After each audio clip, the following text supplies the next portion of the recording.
Welcome back to our channel. ரீசெண்டாக கொடிஷியாவில் நடந்த பேக்கர்ஸ் எக்ஸ்போக்கு போயிருந்தோம்ல, அங்கே ஒரு ஸ்டாலில் யூநாக்ஸ் கிராண்ட் மாஸ்டர் அதாவது ஓடிஜி பற்றி தான் இந்த வீடியோவில் பார்க்க போகிறோம். இந்த ஓடிஜியோட ப்ரைஸ் 2 லட்சத்துலேருந்து 15 லட்சம் வரைக்கும் இருக்குது.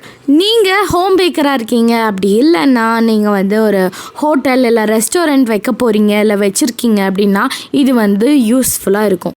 இன்னும் நம்ம சேனலில் சப்ஸ்கிரைப் பண்ணாமல் பார்த்துட்ருக்கீங்க அப்படின்னா மறக்காமல் சப்ஸ்கிரைப் பண்ணிடுங்க. ஸோ இந்த வீடியோவை ஃபுல்லாகவும் பாருங்கள், உங்களுக்கு யூஸ்ஃபுல்லாக இருக்கும். பிஸ்கெட்லேருந்து பிரியாணி வரைக்கும் இந்த ஒரு ஓடிஜி வச்சு உங்களால் செய்ய முடியும். பிஸ்கெட், ஆட்டுக்கால் பாயா, சாம்பார், பருப்பு எல்லாமே செஞ்சு காமிச்சாங்க. ஃபுல்லாக வீடியோவை பாருங்கள்.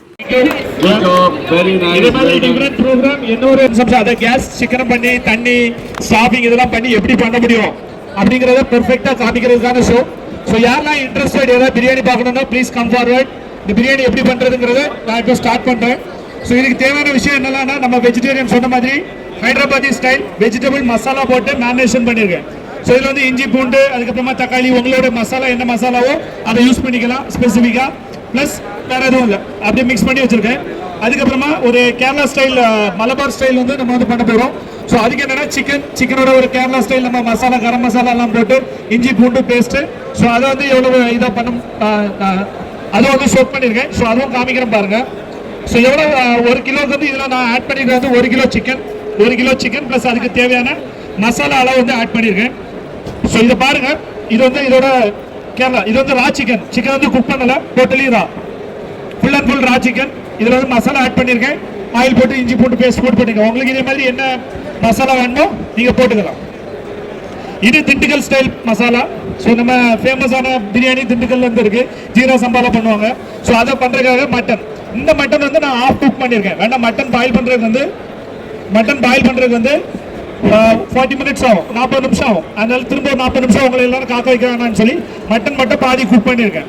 அதுக்கப்புறம் இதில் அதுக்குள்ள மசாலா போட்டு மிக்ஸ் பண்ணியிருக்கேன். இப்போ இதில் கொஞ்சம் கேர்டு போட்டு, கேர்டு கொஞ்சம் ஆட் பண்ணுவாங்க, ஆட் பண்ணி மிக்ஸ் பண்ணுவாங்க. 300 கிராம்.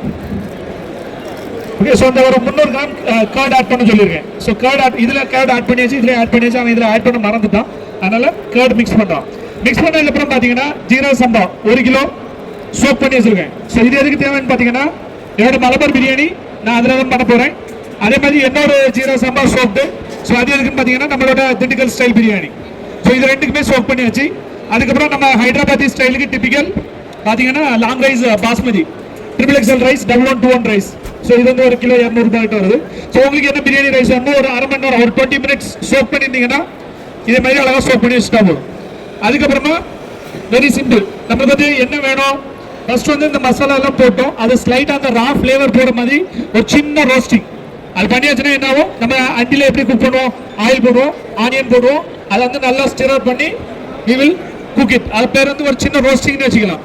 அதே ப்ராசஸ் தான் நான் இஞ்சி பூண்டு, வெங்காயம், தக்காளி, பச்சை மிளகாய் பேஸ்ட் எல்லாமே போட்டிருக்கேன். ஸோ அதோட பச்சை ஸ்மெல் வாசம் போடுறதுக்காக ஒரு சின்ன ரோஸ்டிங். இதில் பார்த்தீங்கன்னா நம்ம என்ன ப்ரோக்ராம் யூஸ் பண்ணுறோம்னா 170 டிகிரி, ஒரு 80%, அதாவது ஈரத்தன்மை வேணும்னு வச்சிருக்கேன். பேன் ஸ்பீட் 4 வச்சிருக்கேன். அதாவது இந்த உள்ள இருக்க ஜூசினஸ், அந்த மீட் டை ஆகக்கூடாது, எனக்கு அப்படியே ஜூசியான மீட் வேணும். அதுக்கு என்னன்னா வேணா ஒரு 20% ட்ரை ஆகிக்கலாம், 80% வேணும்னு நான் வச்சிருக்கேன். நீங்க எவ்வளவு செட் பண்றீங்களோ அந்த மீட்டோட ஜூஸ் குவாலிட்டி அப்படியே செட் பண்ணலாம்.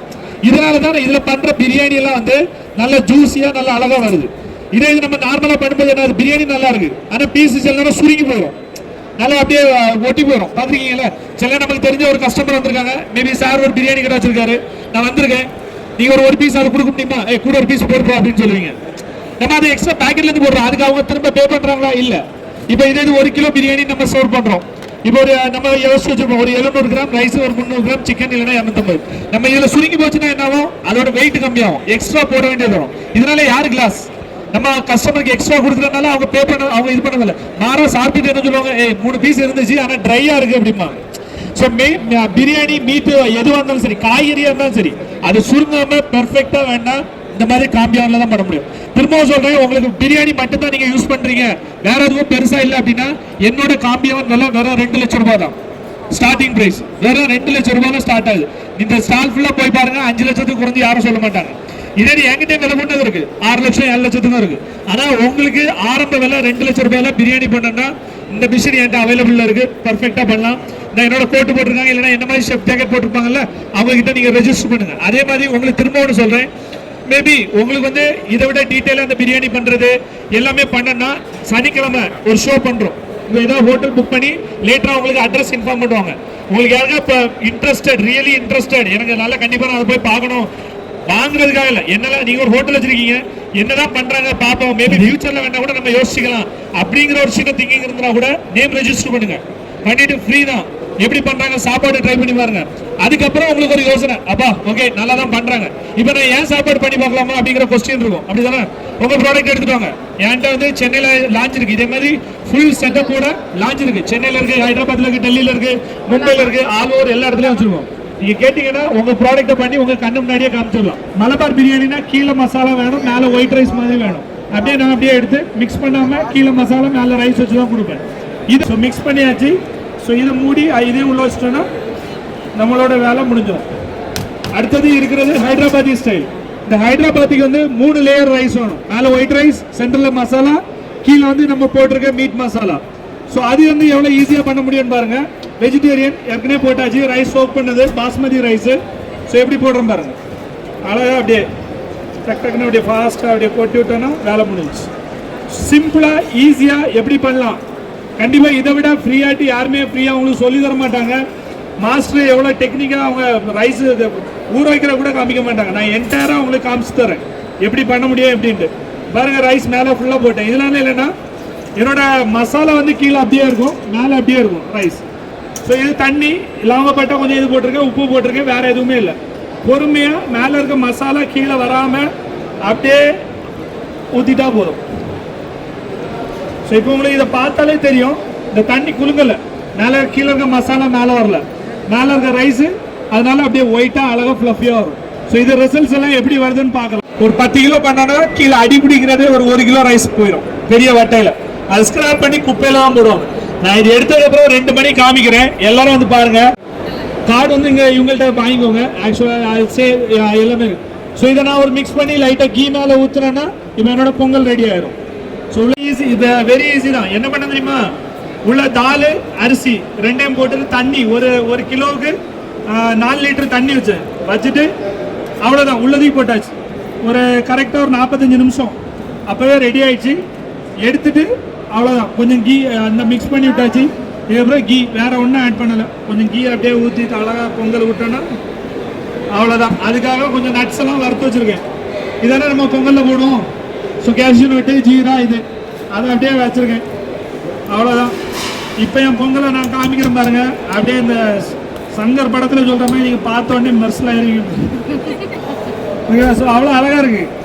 இனிமேல் பொங்கல் பண்ணணுன்னா யோசிச்சு பாருங்க, உங்களுக்கு எவ்வளோ மாஸ்டர் வேணும்.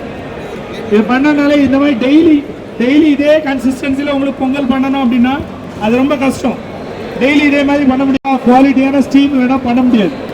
ஸோ ஆனால் எந்த ஒரு இதுவுமே இல்லாமல் இதுலேயே மோமோஸ் பண்ணலாம். காலையில் இதில் தான் பொங்கல், பிரியாணி. அப்படியே ஸ்பூனுங்க இருக்குது, இந்த ஸ்பூனுங்க இருக்குது, எடுத்துக்கோங்க.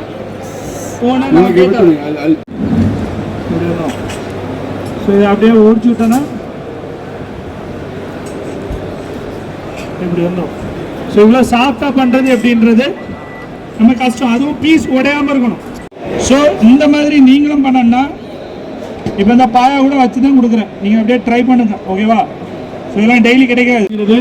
ஸோ இந்த மாடல் பற்றி நான் சொல்கிறேன். யாருக்காவது ஹோம் பேக்கிங் ஐடியா, நம்ம பேக்கிங் பண்ணணும் பட் எனக்கு வந்து சிம்பிளாக பண்ணணும், எந்த ஒரு ஸ்ட்ரெஸ் இல்லாமல் நல்ல ரிசல்ட்ஸ் வரணும், வேஸ்டேஜ் இருக்கக்கூடாது, கண்டினியூஸ் மானிட்டரிங், ஆள் எதுவும் தேவையில்லை, இருந்தாலும் எனக்கு எப்படி அதோட பீஸாவை ரெடி பண்ணி வைக்கலாம்.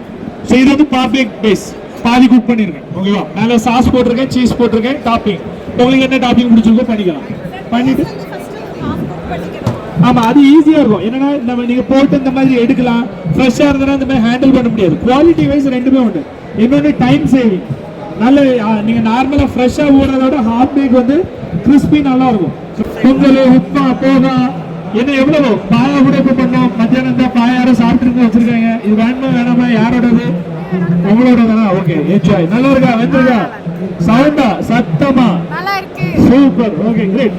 ஸோ அது மாதிரி எல்லாமே பருப்பு குக் பண்ணிடலாம். நைட்டு போகும்போது பருப்பு போட்டு விட்டு போனீங்கன்னா காலையில் ஒரு ஹோட்டல் பிஸ்னஸுக்கு எடுத்தோட காலைல பருப்பு வைக்கிறது தான் பெரிய தலைவலி. இப்போ ஒரு கேட்டரிங் கம்பெனி பண்றீங்க, ஒரு 50 கிலோ பருப்பு வைக்கணும், அதுக்கே உங்களுக்கு எவ்வளவு தண்ணி, எவ்வளவு டைம். இதுல ஒரு உள்ள வந்து அக்சசரிஸ் வந்து அந்த நல்ல திக்கான ஒரு பாட்டமான கல் யூஸ் பண்றோம். அதனால கலரேஷன் வந்து நல்லா இருக்கும்.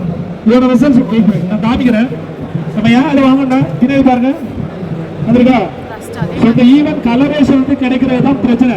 அதுக்கு தான் எல்லாரும் சொல்லுவாங்க லவாசா ஸ்டோன் வாங்குங்க, அப்பதான் பீஸா நல்லா வரும். லவாசா ஸ்டோன் எத்தனை லட்சம் ரூபாய்னு யாருக்கும் தெரியாது. லவாசா ஸ்டோன் நான் வாங்குறேன், ஒரு 2 லட்சம் ரூபாய் கொடுத்து வாங்குறேன். யாராவது நான் புக் பண்ண முடியுமா?